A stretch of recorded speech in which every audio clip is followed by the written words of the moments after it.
জয় গুরু, সুপ্রভাত, হরি ওম।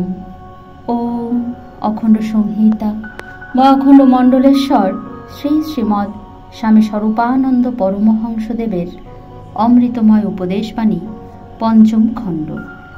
সংযম কাহাকে বলে? কোনো এক গ্রামে একটি উপাদেয় আস্বাদযুক্ত কুলের গাছ ছিল।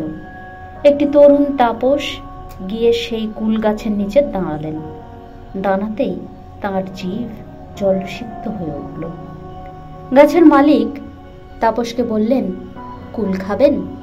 বেশ তো, খান না।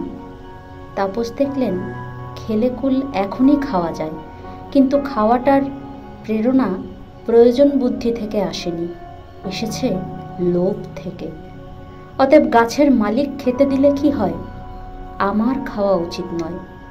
তাপস কুল খাওয়ার লোভ পরিত্যাগ করবার জন্য 7 দিন 7 রাত্রি কেবলই ভাবতে লাগলেন, লোভ আমার নেই, লালসা আমার নেই।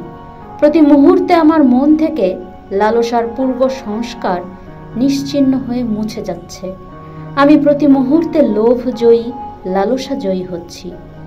এইরূপ ভাবতে ভাবতে তাঁর মনে এক নির্লোভ নির্লালস স্থিরত্বের ভাব এলো। তখন তিনি কুল গাছের তলে গিয়ে একটি কুল 10 মিনিট কাল পর্যন্ত মুখের কাছে ধরে রেখেও যখন দেখলেন যে জিভে জল আসেনি, তখন তিনি ইচ্ছা মতো কুল পেরে খেলেন। সংযম ব্যাপারটা এই রকম। ভোগের দুয়ার খোলা, তবু তুমি ভোগ করো না, এর নাম সংযম। চিত্তে ভোগ লুব্ধতা এলে সুযোগ পেয়েও তুমি সে সুযোগ গ্রহণ করো না। তোমার ভিতরে লুব্ধতা এসেছে কিনা বারংবার যত্ন সহকারে তার পরীক্ষা করো।